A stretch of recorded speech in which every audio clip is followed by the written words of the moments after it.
کو میں اس طرح کہتا ہوں کہ every challenge is an opportunity and all challenges should be converted into opportunities.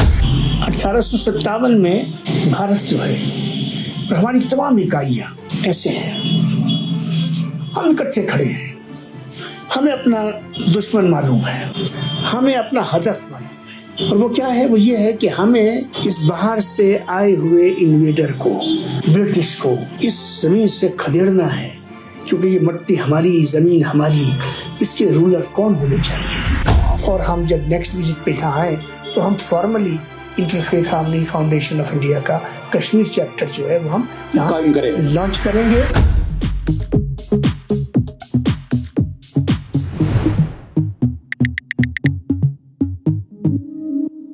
میں فاروق وانی، اور آج کے اس پوڈ کاسٹ میں ہم جس شخصیت سے بات کر رہے ہیں وہ کسی تعارف کے محتاج نہیں ہیں۔ آپ ہیں ڈاکٹر افتخار احمد، جو کہ interfaith harmony foundation of India کے پریزیڈنٹ ہے اور بہت ٹائم سے اس کے ساتھ جڑے ہیں، اور جو انٹرفیتھ میں جو ویکر سیکشن آف سوسائٹی ہے ان کے لیے کام کرتے ہیں، اور کئی مدعوں پہ، کئی ایشوز پہ انہوں نے کام کیا اور بڑا نام کمایا ہے۔ تو ڈاکٹر صاحب، آپ کو ہمارے اس پوڈ کاسٹ میں تہہ دل سے خیر مقدم کرتے ہیں۔ ڈاکٹر صاحب، جیسے ہم آگے بڑھنے سے پہلے ہم آپ سے یہ جاننا چاہتے ہیں، ہماری جو آڈینس ہے وہ یہ جاننا چاہتی ہے کہ آپ کہاں سے ہیں، آپ کی تعلیم کیا ہے، آپ کا بیک گراؤنڈ کیا ہے، تو اس کے بارے میں پھر آگے جا کے ہم اور بات کریں گے۔ فاروق وانی صاحب، پہلے تو آپ کا اور آپ کے چینل کا بہت شکریہ کہ آپ نے مجھے یہ موقع دیا کہ میں کچھ اپنے حوالے سے اور کچھ اپنے ان کاموں کے حوالے سے جن سے میں جڑا ہوں ان کا تذکرہ یہاں کرنے کا مجھے موقع ملے گا۔ اس سے پہلے کہ میں آگے بڑھوں، میں یہ بھی کہنا چاہتا ہوں کہ یہ میری زندگی میں یہ پہلا موقع ہے جب میں کشمیری میڈیا پر بنفس نفیس موجود ہوں، اور ایک معتبر کشمیری جرنلسٹ کے ساتھ، رہنما کے ساتھ، ایک مصنف کے ساتھ، ایک معزز اور محترم شخصیت کے ساتھ گفتگو کا موقع حاصل کر رہا ہوں۔ اس سب کے لیے وانی صاحب آپ کا بہت شکریہ۔ جہاں تک میرا ذاتی تعارف کا تعلق ہے، میرا پورا نام ڈاکٹر خواجہ افتخار احمد ہے۔ میرا تعلق شعبہ تعلیم و تدریس سے رہا ہے۔ میں اپنی زندگی میں تقریباً 40-45 سالوں سے ایک مشن کو لے کر چلتا ہوں، اور میرا یہ بڑا سختی سے اصولی طور پر ماننا ہے کہ ہر معاشرے میں، ہر سماج اور سوسائٹی میں دو طرح کے لوگ ہوتے ہیں، دو طرح کی قوتیں ہوتی ہیں۔ ایک پازیٹیو فورسز ہوتی ہیں، مثبت اور تعمیری سوچ اور فکر رکھنے والی قوتیں، اور دوسری قوتیں جو اس سے مختلف ہوتی ہیں اور جن کے رجحانات جو ہیں وہ منفی ہوتے ہیں یا منفی نما ہوتے ہیں۔ میری ایک تنظیم ہے جس سے میں وابستہ ہوں، جس کو میں نے 2005 میں قائم کیا تھا۔ اس کا نام ہے interfaith harmony foundation of India, بین المذاہب ہم آہنگی فاؤنڈیشن آف انڈیا، انتر دھرم سوہارد فاؤنڈیشن آف بھارت۔ ہم اس فاؤنڈیشن کے ذریعے سے وانی صاحب معاشرے میں ایک جوڑ پیدا کرنے کی کوشش کر رہے ہیں، کیونکہ میرا یہ ماننا ہے کہ اس وقت پچھلے چند دہائیوں میں کمیونل ہارمنی سے زیادہ انٹرفیتھ ہارمنی کی اب ضرورت محسوس کی جا رہی ہے، اور اسی مشن کو لے کر ہم نے پہلی اپنے دیش میں south Asia interfaith harmony conclave کی، جس میں تمام 8 سارک ممالک کی انٹلیکچول اور پولیٹیکل قیادت نے شرکت کی۔ ہم نے national series of interfaith dialogue شروع کی، اور منفرد بات یہ ہے جس پر میں اپنی بات کو اس مرحلے پر مکمل کروں گا، وہ یہ ہے کہ interfaith harmony foundation of India Hindustan کے مسلمانوں کی طرف سے یہ پہلا سبسٹینشیل انیشیٹو ہے انٹرفیتھ ڈائلاگ کے لیے اور انٹرفیتھ ہارمنی کے لیے، جس کو الحمدللہ چاروں طرف سے بڑی پذیرائی حاصل ہوئی ہے، اور میں اسی مشن کو لے کر کشمیر آیا ہوں، اور فاروق وانی صاحب سے اس سلسلے میں میرا یہ رابطہ ہے۔ اچھا سر، جیسے آپ نے فرمایا کہ آپ انٹرفیتھ کے لیے کام کرتے ہیں، تو اس میں ڈفرینٹ سیکشن آف سوسائٹیز آتے ہیں، ہندو، مسلم، سکھ، اور ہندو میں بھی کئی ایسے سیکٹ ہیں جو بہت اس میں بھی، جیسے جین وغیرہ ہے تو وہ بھی اس میں آتے ہیں۔ تو کیا لگتا ہے سر آپ جو کشمیر میں ابھی بیٹھے ہیں، سری نگر میں بیٹھے ہیں، تو سری نگر سے آپ یہ جو اس کے لیے کیا کام کر رہے ہیں آپ، اور کیسے آپ جوڑ رہے ہیں لوگوں کو؟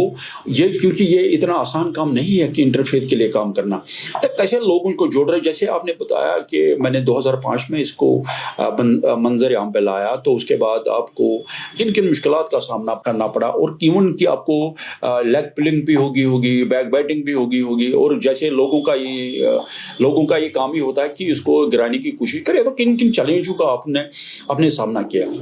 والی صاحب، مجھے آپ کو بتانے میں بڑی خوشی محسوس ہو رہی ہے کہ جب میں نے اس کام کی بنیاد ڈالی تو پہلے مرحلے میں جو ہمارے ملک کی مختلف مذاہب سے متعلق جو بنیادی قیادت تھی مختلف مذاہب کی، میں ذاتی طور پر ان کے پاس گیا، اور میں یہاں ریکارڈ یہ بات کہنا چاہتا ہوں، میں 4 میں سے 3 شنکراچاریہ جو ہیں ان کے پاس گیا، جس میں شرنگیری کے شنکراچاریہ شامل ہیں، جس میں کانچی کے شنکراچاریہ شامل ہیں، جس میں دوارکا پیٹھ کے شنکراچاریہ شامل ہیں۔ جین سماج میں 2 سب سے بڑے جو لیڈر مانے جاتے ہیں دھارمک، ایک آچاریہ مہاپرگیا جی تھے جو اب نہیں ہیں، اور دوسرے نتیانند جی تھے، میں ان دونوں سے ملا۔ اسی طرح سے میں سری اکال تک گیا، جتھے دار منجیت سنگھ جی سے ہمارا تعلق بنا۔ بہائی فیتھ میں گیا، میں یہودیوں کے لیے ملاقات کے لیے تھانے کا میں نے بامبے کا سفر کیا، پارسی کمیونٹی سے میں وہاں جا کر ملا۔ میں صرف اتنا بتانا چاہتا ہوں کہ اور ہندو کمیونٹی میں آچاریہ ہندو مہا سبھا ہے، جو اس میں کے تمام شنکراچاریہ آتے ہیں، اور بڑے بڑے جو دھارمک اکھاڑے ہیں ان سب کا بھی اس کے اندر شمار ہوتا ہے۔ سوامی دیانند سرسوتی جی جو ہیں ان سے میری ملاقات ہوئی۔ اس طرح سے ہم نے تمام مذاہب کے لوگوں سے ملاقات کی۔ خوشی اس بات کی ہے کہ جہاں جہاں میں جاتا تھا ایسا لگتا تھا مجھے جیسے کہ یہ سب کے سب بڑے پیاسے ہیں، اور سب کے سب جیسے منتظر ہو کہ کوئی مسلم کمیونٹی میں سے کوئی شخص کھڑا ہو جو آگے اس کام کو لے کر بڑھے۔ تو بڑی اچھی رسپانس ملی۔ جہاں تک آپ نے 2 باتوں کی کہی، آپ نے 2 لفظ استعمال کیے، ایک آپ نے لیگ پلنگ کا لفظ استعمال کیا، اور آپ نے دوسرا چیلنجز کا لفظ استعمال کیا۔ تو چیلنجز کے بارے میں وانی صاحب میرا موقف بڑا کلیئر ہے۔ میں یہ مانتا ہوں کہ چیلنج ایک موقع ہوتا ہے، یعنی میں اس کو کہوں، اور اس کو میں اس طرح کہتا ہوں کہ every challenge is an opportunity and all challenges should be converted into opportunities. تو یہ ایک میرے لیے چیلنج تھا جس کو میں ایکسیپٹ کرتا ہوں اور جس پر ہم کام کر رہے ہیں۔ رہا مسئلہ لیگ پولنگ کا، تو جیسے میں نے شروع میں آپ سے بات کی، دیکھیے جب آپ کوئی اچھا کام لے کے اٹھتے ہیں تو ایک طبقہ آپ کا حوصلہ بڑھاتا ہے، آپ کی ہمت افزائی کرتا ہے، آپ کے بازوؤں کو طاقت دیتا ہے، آپ کے ساتھ جڑتا ہے، اور ایک طبقہ آپ پر سوال کھڑا کرتا ہے۔ میں ان لوگوں میں سے ہوں جو سوال کھڑے کرنے والوں کو زیادہ اہمیت نہیں دیتا، اور کیوں نہیں دیتا؟ اس میں کسی انا کا دخل نہیں ہے، اس لیے نہیں دیتا کہ اگر کوئی بھی شخص، میں نہیں آپ ہوں، کوئی بھی شخص ہو، اگر ایمانداری کے ساتھ، اخلاص کے ساتھ، کمٹمنٹ کے ساتھ، ڈیڈیکیشن کے ساتھ آپ کسی کام کو لے کر اٹھیں گے تو وہ کام اور اس کی ایمانداری اپنے آپ میں اپنی زمین بنا لے گی، اور ان کے تمام سوالات کا جواب اس زمین کو دینے دیجیے، اور آپ کسی تکرار میں نہ پڑیے۔ میں اس طرح سوچتا ہوں۔ اچھا سر، ہم مطلب مسلمانوں کی ایک بات کریں، ہم مسلمان اتنا ویکر کیوں ہے کیوں؟ کیا ان کو خود کی یہ مجبوری ہے یا خود کو وہ ڈاؤن گریڈ کر رہے ہیں، یا کیا وجوہات ہے کہ مسلمان اتنے، ایک تو مطلب اگر میں یہاں پہ یہ ورڈ استعمال کروں، کریمی لیئر استعمال کروں، یا اس میں یہ پڑھے لکھے نہیں ہیں اتنے، کیا وجوہات ہے اس کے بارے میں مطلب آپ کے رائے جاننا چاہتے ہیں، کیونکہ آپ اس پہ کام تو کرتے ہی کرتے ہیں۔ دیکھیے تو یہ ہے کہ جس بات کا جواب اللہ کے کلام میں مل جائے، قرآن کریم میں مل جائے، اور جس کو ایک شعر کی شکل میں بھی ہمارے درمیان میں وہ موجود ہے، خدا نے آج تک اس قوم کی حالت نہیں بدلی، نہ ہو جس کو خیال خود اپنی حالت کے بدل لے گا۔ میں یہ بہت سختی سے مانتا ہوں، ہو سکتا ہے میری بات کچھ لوگوں کو اچھی نہ لگے، لیکن حق اور حقیقت کو بیان کرنے میں تکلف نہیں ہونا چاہیے۔ کون کیا کر رہا ہے، کیا نہیں کر رہا، اسے کیا کرنا چاہیے، اس نے یہ نہیں کیا، اس نے وہ نہیں کیا۔ دیکھیے، ترقی کا عمل، تبدیلی کا عمل، تعلیم کا عمل، تجسس کا عمل، یہ تمام عمل جتنے بھی ہیں، اس سب کا تعلق آپ کی ذاتی پہل سے ہوتا ہے، پہلی بات۔ دوسری بات یہ، ہر معاشرے میں کم ہو یا زیادہ، ہر معاشرے میں اہل فکر لوگ ہوتے ہیں، انٹلیکچوئلس ہوتے ہیں، جانی لوگ ہوتے ہیں، علماء ہوتے ہیں، مشائخ ہوتے ہیں، بڑے بڑے پروفیسرز ہوتے ہیں، جورسٹس ہوتے ہیں، سماج سدھارک ہوتے ہیں، اساتذہ ہوتے ہیں، ہر طرح کے لوگ معاشرے میں موجود ہوتے ہیں۔ ادارے بھی موجود ہوتے ہیں، اچھے ادارے ہوں یا کمزور ادارے ہوں، لیکن ادارے بھی موجود ہوتے ہیں۔ بنیادی طور سے سب کی یہ اجتماعی اور انفرادی ذمہ داری ہوتی ہے کہ وہ اپنے فرائض کا، اپنی ذمہ داریوں کا ایماندارانہ اور امانت دارانہ طور پر ان کو ادا کریں، اور کہیں اس میں کوتاہی ہو جاتی ہے جس کی وجہ سے ترقی کے عمل میں رکاوٹ آتی ہے۔ آپ نے سوال کیا کہ مسلمان اتنے ویک کیوں ہیں؟ پہلی بات تو یہ ہے کہ میں آپ کے اس جملے سے اتفاق نہیں کرتا کہ مسلمان ویک ہیں۔ دیکھیے، مفلس الحال ہیں مسلمان، ان کی کنڈیشنز، ان کی جو پلائٹ ہے وہ اس پر سوال ہے۔ ان کے ہاں غربت ہے، ان کے ہاں افلاس ہے، تعلیم کی یقیناً ان کے ہاں کمی ہے، وسائل کی ان کے ہاں کمی ہے، ان کی بستیاں اچھی نہیں ہیں، ان کے ادارے جو ہیں وہ کمزور ہیں، اور معاشرے کے اندر جو ہے اگر آپ ان کو دیکھیں، رہن سہن کی طرف آپ جائیں، تعلیم کے عمل میں ان کی شرکت کی طرف آپ جائیں، یا فکری عمل میں ملک کی ترقی کے معاملات میں آپ جائیں، انڈسٹری میں جائیں، اس طرح سے، اور جو انسٹیٹیوشن بلڈنگ کا پروسیس ہے، کیپیسٹی بلڈنگ کا جو پروسیس ہے کنٹری کا، اس میں جائیں تو یقینی طور پہ جتنی آبادی ہے مسلمانوں کی، اتنی آبادی کے اعتبار سے ان کا کنٹریبیوشن نہیں ہے۔ اس کی دو وجہ ہیں۔ اس کی ایک وجہ تو یہ ہے کہ اگر آپ کے تعلیم کے معاملے میں چند فیصد لوگ ہی آپ کے ہائر ایجوکیشن تک پہنچ رہے ہیں، تو اسی کے بنیاد پہ آپ کو دیکھنا پڑے گا کہ کتنے لوگ کمپٹیشنز میں آ رہے ہیں۔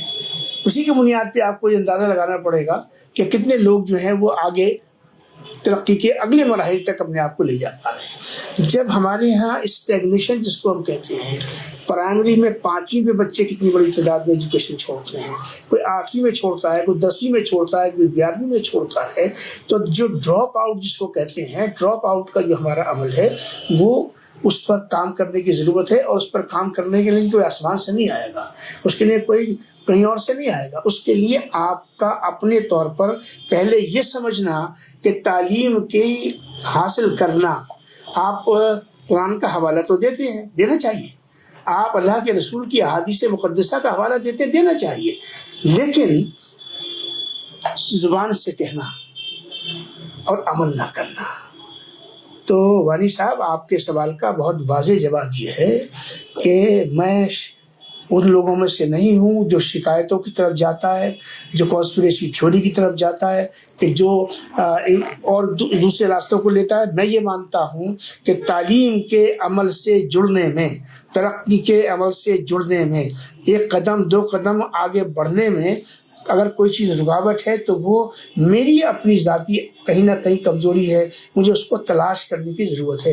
رہی بات یہ اس اشارے کی طرف جس کی طرف رخ سرکار کی طرف جاتا ہے، دیکھیے سرکار کی طرف کے معاملات میں بھی ایسا ہے کہ سرکار کی اتنی اسکیمیں رہتی ہیں ہمیشہ، ہمارے معاشرے میں ایسے لوگوں کی ضرورت ہمیشہ رہتی ہے کہ جو سرکاری اسکیمیں ہیں ان کو عوام تک پہنچایا جائے، اور کہیں نہ کہیں تقریریں بہت اچھی ہو رہی ہوتی ہیں، جلسے بہت اچھے ہو رہے ہوتے ہیں، تنقید بہت اچھی ہو رہی ہوتی ہے، لیکن وہ انفارمیشن جو کہ عام لوگوں تک، کیونکہ لوگوں کے اندر تعلیم کی کمی ہے، رسائی کی کمی ہے، چیزیں وہاں تک پہنچتی نہیں ہیں۔ ہماری کتنی اسکیمیں ایسی ہوتی ہیں کہ جو ہم تک پہنچ ہی نہیں پاتی، اور جب ہم تک پہنچتی نہیں ہیں تو یوٹیلائزیشن نہیں ہے، یوٹیلائزیشن اس کا نہیں ہو پاتا ہے۔ اچھا صاحب، یہ ہم اسی مدعے کو اور تھوڑا آگے لے جاتے ہیں۔ مسلمان جو ہے وہ آج تک رولر کیوں نہیں بنے؟ میں بات کروں گا 15 اگست 1947 سے آگے کی، ٹھیک ہے، پیچھے کی بات میں نہیں کروں گا۔ 15 اگست 1947 سے کی تاریخ کو جب ہم دیکھیں گے اپنے وطن عزیز کی، تو سب سے اہم شعبہ تعلیم کا ہوتا ہے۔ اس تعلیم کے شعبے کی ذمہ داری کس کو دی؟ مولانا ابوالکلام آزاد کو دی۔ ایک تو جو آپ نے یہ سوال کیا کہ مسلمان رولر کیوں نہیں بنا، مجھے پہلے یہ کہنا چاہیے تھا کہ جس ملک میں، جس وطن میں میں اور آپ رہتے ہیں، اس ملک میں جمہوریت ہے، ڈیموکریسی ہے، اس میں کسی کا رول ہو ایسا نہیں ہے۔ یہ پیپلز ریپبلک ہے، وی دا پیپل۔ یہاں وی دا پیپل کا مطلب یہ نہیں ہوتا we the Hindus, we the Muslims, we the Christians, یہ نہیں ہے، وی دا پیپل۔ اس کا مطلب ہے کہ اس ملک کے 140 کروڑ لوگ جو ہیں اس ملک کے رولرز ہیں، اس لیے کہ right to choose the ruler, right to choose who will govern the country, یہ ایک اس رکشہ پدر کے پاس بھی ہے، اس بھیک مانگنے والے فٹ پاتھ پہ بیٹھے ہوئے شخص کے پاس بھی حق ہے۔ اس لیے رولر کی بات تو یہ ہو جاتی ہے۔ اب رہی بات یہ مسلمان کو رولر نہیں بنا، تو جہاں سے میں نے بات شروع کی تھی میں وہیں آپ کو لوٹا کر لے جاتا ہوں۔ اس ملک نے سب سے پہلے تعلیم کی بنیاد رکھنے کے لیے آپ کو چنا۔ اس کا مطلب یہ ہوا کہ ہماری جو گورننس ہے اس کو میں کہوں گا یہ پارٹیسپیٹو گورننس ہے، کیونکہ یہ ڈیموکریٹک موڈ اور ماڈیول آف گورننس ہے جس میں سب کو ریپرزنٹیشن ملتا ہے۔ آپ کسی اسٹیج پہ جا کے مجھ سے یہ کہہ سکتے ہیں کہ اتنا ریپرزنٹیشن نہیں ہے جتنا ہونا چاہیے، یہ ایک الگ سوال ہے اپنے آپ میں، لیکن یہ کہنا کہ میں رولر نہیں رہا ہوں، I have been part of the rule of India, I continue to be the part of the governance of India, I continue to be the part of all institutional setup of the country۔ ہم نے ہمارے country میں تو آئی be کا chief بھی مسلمان ہوا، ہم نے کئی پریزیڈنٹ بنائے، ہم نے کئی وائس پریزیڈنٹ بنائے، انیک گورنرس بنائے، یو پی ایس سی کے چیئرمین بنائے، یو ایس سی کے چیئرمین بنائے، ہم نے جو ہے ابوالکلام آزاد بھی پیدا کیا۔ اگر ہمارے درمیان میں ابوالکلام ہے تو عبدالکلام بھی ہمارے پاس موجود ہے، ہمارے پاس ایک انگنت لسٹ ہے، کسی بھی شعبہ زندگی کو دیکھ لیجیے، مسلمان ہر جگہ موجود ہے۔ اور بلکہ میں تو آپ کو بانی صاحب ایک بات اور بھی کہوں گا کہ ایز اے کمیونٹی اب ہم کو چیزوں کو صرف مسلمان کی بنیاد پر نہ تو اس پر گفتگو کرنی چاہیے، خالص مسلمان کی گفتگو، اور نہ ہی ہم کو خالص مسلم ایشوز کو لے کر چیزوں کو سمجھنے کی کوشش کرنی چاہیے۔ اب ہم کو ضرورت ہے کہ ہم ایک اس اپروچ کو لے کے چلیں جس میں ہم دو چیزوں کو ساتھ لے کر چلیں۔ مسلمان اس دیش کی دوسری سب سے بڑی اکائی ہے، یہ سچائی ہے۔ مسلمان تعلیمی اعتبار سے کمزور ہے، اقتصادی طور پہ کمزور ہے، سیاسی طور پہ کمزور ہے، ادارہ جاتی سطح پہ کمزور ہے، انڈسٹری میں کمزور ہے۔ میں ان تمام باتوں کو مانتا ہوں، اپنی جگہ پہ یہ سب چیز اپنی جگہ پہ ہے، لیکن میں ایک بڑے گھر کا حصہ ہوں، میں ایک بڑے پریوار کا حصہ ہوں، ہے نا۔ تو میں اب اپنی گفتگو کے مزاج کو، کیونکہ میں انٹرفیت ہارمنی اور ڈائلاگ کا آدمی ہوں، اس لیے میں یہ کہنا چاہتا ہوں آپ کے اس چینل کے توسط سے، اب ہم جب باتیں کریں تو ہماری بات چیت میں، ہمارے مضمون میں، ہمارے سوال میں، ہماری گفتگو میں کیا چیز ریفلیکٹ ہونی چاہیے؟ ریفلیکٹ یہ ہونا چاہیے کہ I am not concerned alone for my self, میں صرف اپنے بارے میں نہیں سوچتا ہوں پورے قوم کے بارے میں، بلکہ میں اپنے بارے میں سوچنے کا یقیناً حق رکھتا ہوں، جس حق کو مجھے استعمال کرنا چاہیے. لیکن اگر میرا گھر مضبوط ہے تو میں مضبوط ہوں. مجھے اپنے پہلے گھر کو مضبوط کرنا ہے، اور جب میرا گھر مضبوط ہوگا، اور میں یہاں آپ کو ہنری فیول کے اور ایف ڈبلیو ٹیلر، یہ دو بڑے مینجمنٹ کے تھنکرز گزرے ہیں وانی صاحب، ان کے دو پرنسپلز ہیں، میں ان کو ریکارڈ پہ لانا چاہتا ہوں کیونکہ میں مینجمنٹ کرتی چل رہا ہوں. ایف ڈبلیو ٹیلر کا کہنا یہ ہے، اس کا کنسیپٹ ہے مینٹل ریولوشن کا. وہ کہتا ہے کہ in the attainment of the organisational goals the achievement of the objectives of its employees is automatically served. ایک نیچرل فلو ہے کہ جب ادارہ اٹھتا ہے، جب ملک اٹھتا ہے، جب ملک ترقی کرتا ہے، تو یہ ناممکن ہے کہ اس ترقی کا عکس ہر شخص کی زندگی میں نہ دکھائی دے. جس کی جتنی کیپیسٹی ہوگی وہ عکس اتنا اس کی زندگی میں دکھائی دے گا. یہی ملک ہے. اگر اس میں اڈانی ہے تو اس میں عظیم پریم جی بھی ہے. یہی ملک ہے. اسی طرح سے جو دوسری پرنسپل کا جس کا خاص طور پہ ذکر کرنا چاہتا ہوں، ہنری فیول کا ہے. ہنری فیول کے 14 یونیورسل پرنسپلس ہیں جو ہر جگہ، مسجد ہو، گرجا ہو، لائبریری ہو، اسکول ہو، کالج ہو، پارلیمنٹ ہو، UN، ہر جگہ لاگو ہوتے ہیں. وہ پرنسپل ہے subordination of individual interest to institutional interest. میں اس کو تھوڑا سا کنورٹ کرتا ہوں. Subordination of personal interest to national interest. دیش کیا ہے؟ It's an organisation. میں کون ہوں؟ I am the owner, I am the co owner, and also I am the agent, and also I am the employee. So میرے 4 rules ہیں. تو اگر میں اس بھاؤ کو، اس جذبے کو اور اس احساس کو لے کے چلوں تو آپ یقین جانیے کہ ایک ایسا بھائی چارہ پیدا ہوگا، ایک ایسی کمیونٹی ہمیں بننے کی ضرورت ہے جسے لے کر سامنے والے کے دل میں، اور سامنے والے کی بھی یہ ذمہ داری ہے کہ وہ بھی اس طرح سے میرے ساتھ بیہیو کرے، ہم دونوں اس طرح سے بیہیو کریں کہ ہمیں جب ایک دوسرے کی طرف دیکھیں تو ہمیں ایک دوسرے میں اپناپن دکھائی دے. اور میں وانی صاحب ایک بات اور کہوں گا آپ ہی کے سوال کے جواب میں، کہ میں ہمیشہ یہ بات مانتا ہوں، کہتا ہوں، اور آج آپ کے چینل پہ بھی کہہ رہا ہوں کہ قانون کی اور آئین کی اور سمویدھان کی، کانسٹیٹیوشن کی دھاراؤں سے، سیکشن سے اور سب سیکشن سے، ایکٹ سے اور ان کے کلوزز سے وہ اچیو نہیں ہوتا جو رشتوں کی گرماہٹ سے ہوتا ہے. اسی لیے میں نے اپنی تمام زندگی جو ہے وہ جوڑ میں لگائی ہے، اور میرے جیسے بہت سارے دیوانے اس ملک میں بستے ہیں، اور ہمیں ان دیوانوں تک پہنچنا ہے، اور ان دیوانوں کو ایک جگہ اکٹھا کر کے ہمیں اپنے اس ملک کو مضبوط ترین کرنا ہے. ایک ایسا ملک ہم کو بنانا ہے کیونکہ ہم ایسے ہیں اور ہمارے اندر یہ کیپیسٹی ہے کہ we can be a living legend and example of unity and diversity for rest of the world. میں یہاں بڑے دل کی گہرائی سے اور سچے من سے اپنے کشمیری بھائیوں سے 2 جملے کہنا چاہتا ہوں. تو میں یہ کہنا چاہتا ہوں کہ یہ جنت کہلاتی ہے. یہ زمین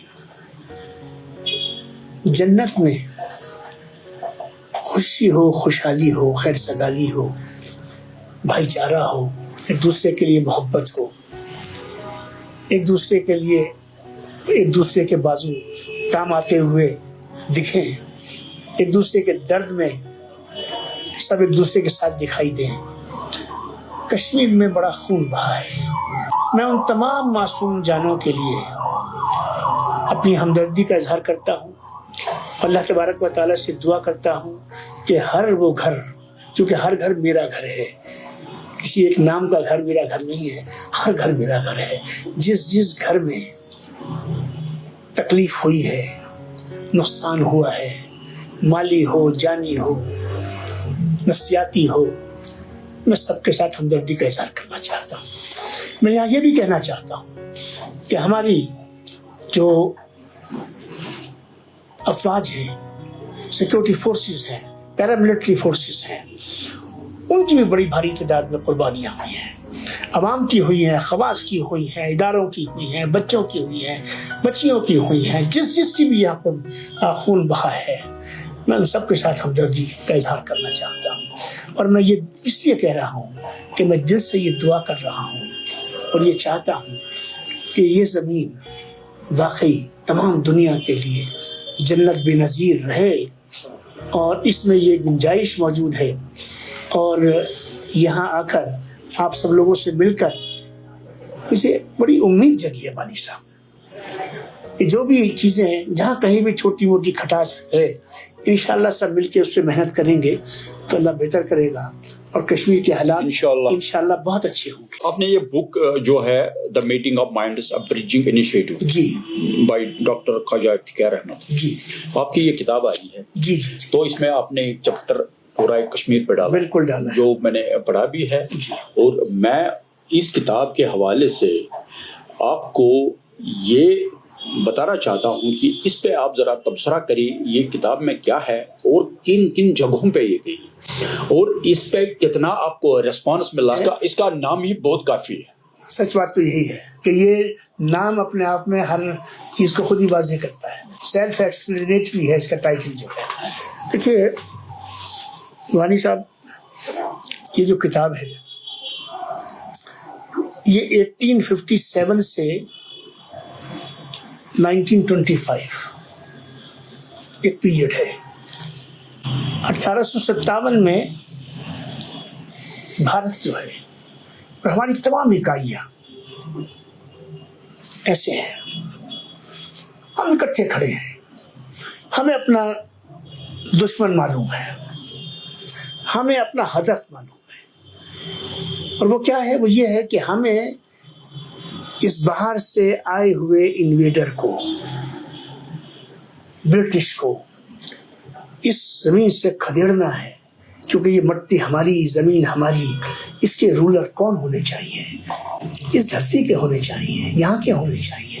تو اس چیز کو لے کر بنا کسی قسم کی سامپردائکتا کو بیچ میں لائے ہوئے ایک مسلمان کو، اس ملک کی 80% اکثریت اس کو لیڈ میں رکھتی ہے، جو ایک پرٹیکولر لیگیسی کا آخری یہ علامت ہوتا ہے۔ 1857 میں ہم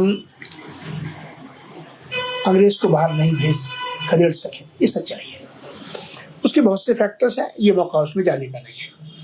لیکن 1857 کے بعد آپ کو یاد ہوگا کہ ہمارے ملک میں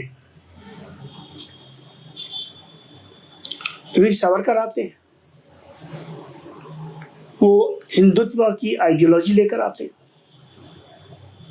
ہمارے ملک میں اس ابھی تک ہندو مسلمان نہیں ہے، بھارت ہے۔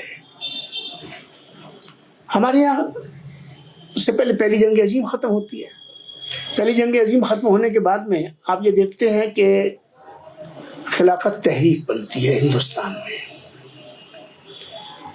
ہندوستان میں یہ مانتا ہوں، اور میں اس کو برملا کہتا ہوں، اور میں اس کو بائی کنوکشن مانتا ہوں کہ ہندوستان کے مسلمانوں کا خلافت تحریک قائم کرنے کا عملاً کوئی جواز نہیں تھا، کیونکہ جب پورا ہندوستان اور پوری ہندو اکثریت جو ہے 1857 میں ایک ساتھ کھڑی ہے، ایک مسلم لیڈر کے پیچھے کھڑی ہے، تو اس کے بعد میں پھر ایک الگ راستہ لینا جس کے اندر سے یہ بو آتی ہو کہ آپ کے مقاصد کچھ اور ہیں۔ 1857 کے بعد یہ 1900 میں جو یہ آپ کے خلافت تحریک بنی، اس تحریک نے ہندو اور مسلمان کو الگ کر دیا۔ اب یہ ملک بھارت کی طرح نہیں سوچ رہا ہے، اس میں ایک اے پارٹی ہو گئی اور ایک بی پارٹی ہو گئی، اور پھر یہ چیز چلتے چلتے پھر آپ جانتے ہیں، میں اگر زیادہ تفصیل میں جاؤں گا تو لمبا ہو جائے گا۔ RSS بنتی ہے، ہندو مہاسبھا ہمارے بیچ میں آتی ہے، آل انڈیا مسلم لیگ آتی ہے، جناح صاحب آتے ہیں، پارٹیشن آتا ہے۔ مختصر بات یہ ہے کہ ہم نے پھر 1925 سے، جیسے میں نے آپ سے کہا کہ 1925 تک RSS بھی بن چکی ہے، ہندو مہاسبھا بھی ہے، خلافت تحریک بھی ہے، خلافت تحریک ختم بھی ہے، کانگریس سے مرج ہو گئی ہے، وہ سب 40 چیزیں اپنی جگہ پر ہیں۔ یہ وہ بات کرتی ہے۔ پھر 1947 سے لے کر 2019 تک، جب تک میں نے کتاب کو لکھنا شروع کیا ہے، میں نے جو ملک کے اندر مختلف تمام تر واقعات ہیں، ان تمام واقعات کو ایک نیشنل پرسپیکٹو میں بھی لیا ہے، مسلم پرسپیکٹو میں بھی لیا ہے، جو سیکولر پالیٹکس رہی ہے اس کے جو کنٹریبیوشنس رہے ہیں، اس سے جو شکایتیں رہی ہیں اس کا بھی اس میں ذکر ہے، کس طریقے سے بھارتیہ جنتا پارٹی، راشٹریہ سویم سیوک سنگھ اور یہ آئیڈیالوجی آف ہندوتوا جو ہے کس طریقے سے یہ ہے کیا، اس کو میں نے کھولنے کی کوشش کی ہے، اس کا جو ابھار ہے کس طریقے سے ہوا، اس میں کس کس کا کہاں کون سی غلطیاں رہی ہیں، میں نے ان تمام چیزوں پر اس میں روشنی ڈالی ہے، اس کو قلم بند کیا ہے۔ اور اسی کے ساتھ ساتھ جو ہے وہ میں نے کشمیر پر بھی ایک بڑا چیپٹر لکھا ہے، کیونکہ میں نے جو لکھا ہے وہی میں آپ کے سامنے بہت مختصر ساز کرتا ہوں۔ میں یہ مانتا ہوں، اور آج کل بھی مانتا تھا اور آج بھی مانتا ہوں، کہ کشمیر جو ایک مسلم میجورٹی اسٹیٹ ہے، اس کے ساتھ بڑی ناانصافیاں ہوئی ہیں مانی صاحب۔ بھارتیہ جنتا پارٹی تو 12 سال سے پاور میں ہے، لیکن اس سے پہلے جو کانگریس قوتیں رہی، جس طریقے سے اس شخص کو جلا وطن کیا گیا، گھر میں قید کیا گیا، پابند سلاسل کیا گیا، شیر کشمیر شیخ محمد عبداللہ، وہ RSS نے نہیں کیا، وہ بھاجپا نے نہیں کیا، وہ کانگریس کے زمانے میں ہوا۔ پھر اس کے بعد آپ نے دیکھا کہ جس طرح کے یہاں پر حکومتیں بنائی گئیں اور جس طریقے سے ان کو چلایا گیا، جس طرح سے یہاں کے انتخابات ہوئے وغیرہ وغیرہ، وہ ساری چیزیں، جس طرح سے یہاں نواسی سے کے حالات بنے، آگے کی چیزیں بنی، تمام آپ ساری چیزیں آپ دیکھ رہے ہیں، آپ کے سامنے تمام چیزیں ہیں، سارے سلسلے شروع ہوئے۔ تو جب آپ سارے ملک میں مختلف پولیٹیکل پارٹیز کو یہ حق دے رہے ہیں کہ جو پارٹی جیتے وہ الیکشن جیتے، الیکشن لڑے، پاور میں آئے، لیکن آپ نے نیشنل کانفرنس کے ساتھ یہ رویہ کیوں نہیں بڑھتا؟ جب نیشنل کانفرنس الیکشن جیت کے آتی ہے 77 کے آس پاس میں، تو پھر ان کی گورنمنٹ کو کیوں نہیں چلنے دیتے آپ؟ میں صرف اتنا کہنا چاہتا ہوں کہ being a Muslim majority state, اگر اس کے ساتھ میں ایک پولیٹیکل پروسیس کو ایمانداری سے چلنے دیا گیا ہوتا، اس کو ایک آئیڈیل اسٹیٹ بننے دیا ہوتا، اس کے اندر ڈیولپمنٹ اور انسٹیٹیوشنل بلڈ اپ ایک کوالٹی لیول کا ہوتا، تو میرا یہ ماننا کل بھی تھا اور یہ میرا ماننا آج بھی ہے، اور میں آج کے لوگوں سے یہ بات کہتا ہوں آپ کے توسط سے، کہ اگر ہم اس چیز کو زمین پہ لانے میں کامیاب کل نہیں ہوئے تو ہم آج اس چیز کو پہ لانے میں کامیاب ہوں، اس لیے کہ پارٹیشن کا جو آئیڈیا ہے وہ ان تمام باتوں کو لے کر ہے جن کی کچھ پھلجڑیاں ہمیں ادھر ادھر دکھتی ہیں اور ہمارا مخالف جو ہے وہ ان کا استعمال کرتا ہے۔ جب ہم ایک خاندان ہیں، ایک پریوار ہیں، ایک ملک ہیں اور مٹھی کی طرح بند ہیں، تو ایک میسیج اس مسلم میجورٹی اسٹیٹ کا تمام دنیا میں یہ جانا چاہیے، اور میں سمجھتا ہوں کہ the government of the day is capable of doing all this, جس کی طرف میں اشارے کر رہا ہوں، کہ ایک ایسی ایکویٹی اور ایکویلٹی کی یہ ایک لیونگ ایسا لیجنڈ بنے، کیونکہ دیکھیے یہ ملک خالی، یعنی یہ ریاست آپ کی جو ہے، یہ جہاں وادی ہے وہاں جموں بھی ہے، وہاں ادھم پور بھی ہے، وہاں لداخ بھی ہے، یہاں شیعہ بھی ہیں، یہاں سنی بھی ہیں، یہاں سکھ بھی ہے، یہاں پنڈت بھی ہیں، یہاں اور بیکورڈ کمیونٹیز مسلمانوں کی بھی ہیں، بیکورڈ ٹرائبلز ہیں، یہاں بیکورڈ کمیونٹیز ہندوز کی ہیں، مطلب پورا ہندوستان ہے، جو پوری جو ڈائیورسٹی ہماری ہے وہ زمین پہ موجود ہے۔ تو میں تو یہ کہہ رہا ہوں آپ سے کہ میں کشمیر کو، جو ہمارے ملک کی ایک انیکتا میں ایکتا، کثرت میں وحدت، جس کو اچھی اردو میں تکثیریت کہا جاتا ہے، living legend of unity in diversity, اس مٹی میں وہ موجود ہے انشاءاللہ، اس مٹی کی خوشبو میں وہ موجود ہے، اس مٹی کے رہنے والوں میں موجود ہے، اور اکراس دا بورڈ موجود ہے۔ ایسا نہیں ہے کسی ایک کمیونٹی میں، کسی ایک سیکشن میں موجود ہے، یہ کہیں یہ اس کو تھوڑی سی اگر اور پش ملے اور تھوڑا سا اور اس کو پروموٹ کرنے پہ کام کیا جائے اور لوگوں میں بھروسے میں اور تھوڑا سا اضافہ ہو، اور لوگوں کے من میں اگر کچھ سوال ہے تو ان کو سوال کرنے کا اور جن کو جواب دینا ہے جواب دینا چاہیے، کو جواب دینے کا. اگر یہ کمیونیکیشن گیپ، اور یہ بہت زیادہ نہیں ہے لیکن تھوڑا جو ہے، جو چیزیں تھوڑی ہوتی ہیں ان کا امپیکٹ بہت زیادہ ہوتا ہے. اس کتاب کا مقصد ہے، اس میں چیپٹر ہے ہماری ساتھ دا مڈل گراؤنڈ، درمیانی راستہ، کہ جتنے بھی ایشوز ہیں particularly Muslim centric issues, nation centric issues, اور کئی کنٹروورسیز جن پر ڈفرینٹ ویوز اور پرسیپشنس ہیں، اس میں میٹنگ پوائنٹس کہاں اور کیا اور کیسے پیدا کیے جا سکتے ہیں. تو اس کا جو تھرسٹ ہے بک کا وہ meeting point, crux of the book, crux of the book یہی ہے کہ دیر از اے میٹنگ پر، ہر جگہ ہر ایشو پر ایک درمیانی راستہ موجود ہے. صرف اتنا سا کرنا ہے کہ مجھے اپنے دل کی جو گرہیں ہیں ان کو تھوڑا سا بہت زیادہ نہیں کھولنا پڑے گا، تھوڑا سا کھولنا پڑے گا. اور یہ ڈیمانڈ کی شکل میں نہیں ہونا چاہیے، بالکل آپ کو بھی کنوکشن سے ہونا چاہیے. ہاں، آپ کو بھی کھولنا ہے، مجھے بھی، ہم دونوں کو کھولنا ہے. اگر میں ٹارگیٹ لے کے چلوں گا اور اٹیک کر کے چلوں گا اور آپ کو لے کے سینٹرک ہو کے چلوں گا تو بات نہیں بنے گی، یا وائسی ورسا. تو یہ ساجھا ہے. اچھا خواجہ صاحب، آپ سے ایک بات جاننا چاہتے ہیں جو ہم آڈینس ہماری بھی وہ بھی جاننا چاہیں گے. تو آپ کشمیر میں ہے بھی، جی، تو کشمیر میں آنے کا کیا مطلب ہے اور کیا ویژن رکھتے ہیں؟ کیا آپ یہ جو انٹرفیتھ ہارمونی آپ چلاتے ہیں، کیا اس کا کوئی چیپٹر آپ کشمیر سے چلانا چاہتے ہیں، اور کن کن مدعوں پہ آپ یہاں پہ کام کریں گے؟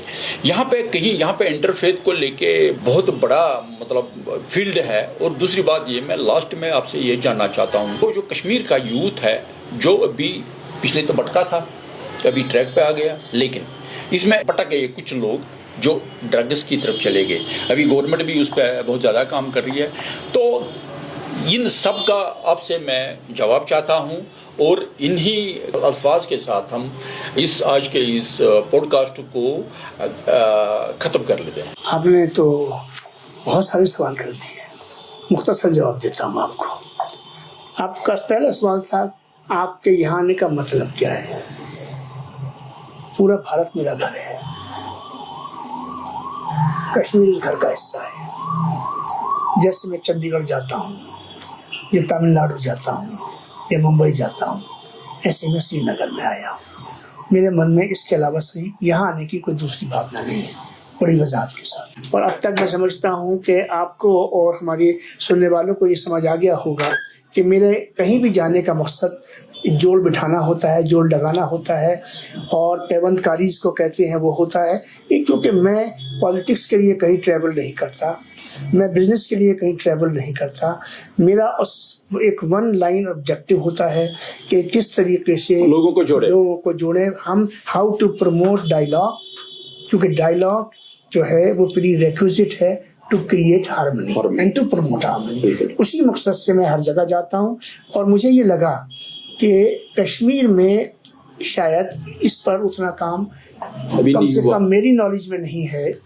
تو مجھے لگا کہ کشمیر اس آج کے وقت میں شاید میرے لیے ایک آئیڈیل جگہ ہے جہاں پہ یہ پیاس تمام طبقوں کے اندر، وہ تمام مذاہب کے ماننے والوں کے اندر موجود ہیں.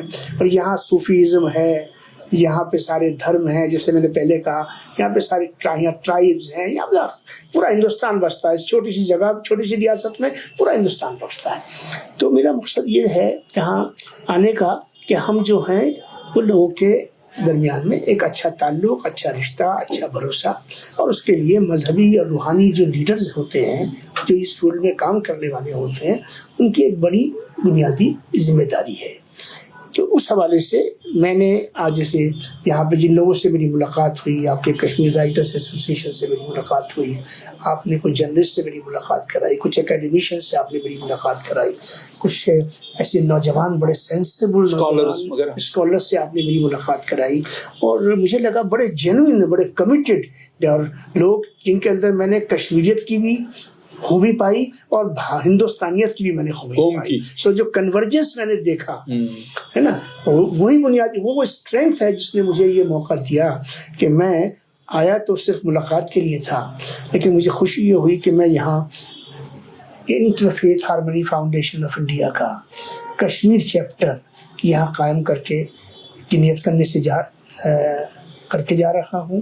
آپ جیسے کچھ لوگ ملے ہیں, آپ میں سے کچھ لوگوں کو میں نے یہ ذمہ داری دی ہے کہ آپ کچھ اور لوگوں سے گفتگو کیجیے, بات چیت کیجیے, اور ہم جب نیکسٹ وزٹ پہ یہاں آئیں تو ہم formally interfaith harmony foundation of India کا کشمیر چیپٹر جو ہے وہ ہم قائم کریں, لانچ کریں گے. اور یہ ایک ایسا سبجیکٹ ہے which is close to everybody's heart. اور جو شعر آتا ہے نا کہ ان کا جو کام ہے وہ اہل سیاست جانے, میرا پیغام محبت ہے جہاں تک پہنچے. تو میں تو محبت کو لے کے چلتا ہوں ہیں, اور میں سمجھتا ہوں کہ محبت ٹھیک ہو جائے تو پھر سیاست بھی ٹھیک ہو جاتی ہے, پھر معیشت بھی ٹھیک ہو جاتی ہے. رشتوں پہ کام کرنا مقصد ہے بنیادی طور سے. اور ایک چیز اور بھی جس کو میں نے شروع میں قصداً نہیں کہا, میں نے یہاں تعزیت کا اظہار کیا, ہمدردی کا اظہار کیا. کشمیری پنڈتوں کی وانی صاحب بہت بات ہوتی ہے. یہاں کے لوکل کشمیری پنڈتوں سے کچھ لوگوں سے دلی میں بات ہوئی میری, کچھ میری یہاں بھی لوگوں سے بات ہوئی. بڑے پیارے لوگ ہیں اور بالکل ان کو میں نے گھلا ملا پایا ہے. یہ جو ایک مدعا ہے کشمیری پنڈتوں کا, جس کو میں دلی میں بہت زور شور سے پاتا ہوں, جب یہ جوڑ کی بات ہو رہی ہے تو وانی صاحب میں یہ گزارش آپ سے کر کے جانا چاہتا ہوں کہ ہمارے اس interfaith harmony foundation of India کے چیپٹر میں اس کو اس طرح سے ہمیں بنانا ہے, اس طرح سے ہم کو لانچ کرنا ہے کہ اس میں نہ صرف یہ کہ وہ تمام سیکشنز جو یہاں کے ہیں ان سب کی اس کے اندر ریپرزنٹیشن ہو, ان سب کی اس میں وائس شامل ہو, بلکہ اس میں وہ لوگ جو وستھاپت ہیں اور کشمیر سے باہر ہیں مگر کشمیر کی جان ہے اور کشمیر کی روح ہے, جو کشمیری پنڈت ہیں, جڑنے چاہیے. ان کو بھی نہیں, ہمیں جڑنے چاہیے نہیں, ہم کو ان کو جوڑ کے چلنا ہے. بالکل, ان کو بھی ہم جوڑ کے چلنا چاہتے. کوئی اس کو یہ it's not a Muslim centric initiative نہیں, it's an Indian nationalist movement ہے. جیسے ہم رہے ہیں ہمیشہ, ہم ویسے ہی رہنا چاہتے ہیں اور ہم اس سے اور اچھے بننا چاہتے ہیں, اور اس لیے ہمیں کسی کو چھوڑنا نہیں ہے. آخر میں آپ کو جملے کے ساتھ اپنی بات کو ختم کرتا ہوں کہ ہمارا جو یہ راشٹر ہے یہ ایک پارٹنرشپ ہے, اور پارٹنرشپ کی خوبی کیا ہوتی ہے وانی صاحب؟ پارٹنرشپ میں all partners are owners. بالکل, پلہ برابر رہتا ہے. All partners are equals. All partners are agents. And all partners are made responsible through a concept of unlimited liability. جس میں کیا ہوتا ہے unlimited, in case if the partnership fails to discharge its liabilities and all other means are exhausted, تو اس میں کسی ایک کی بھی گردن کو پکڑ کے اس سے سارا ریکور کیا جا سکتا ہے. بالکل. تو میں اپنے دیش کو ایک ایسی پارٹنرشپ کی شکل میں دیکھنا چاہتا ہوں, دیکھتا بھی ہوں, ویئر زبان سے everybody should not be equal, constitution کے کاغذ پہ everybody should not be equal. This sense of equity and equality must run through our nerves in our blood. بہت شکریہ آپ کا. ڈاکٹر صاحب, ہمارے اس شو میں آپ نے اچھی اچھی باتیں کری, اور ہم بہت کچھ آپ سے جان گئے آپ کے انٹرفیتھ کے بارے میں, اور کشمیر میں بڑا آپ چیپٹر بھی کھول رہے ہیں اس کا. تو امید کرتے ہیں کہ وہ دن دگنی رات چگنی ترقی کرے, اور آپ کے جو سوچ ہے یہ بھی اپنے رنگ میں رنگ لے. تو بہت بہت شکریہ آپ کا. بہت بہت شکریہ آپ کا.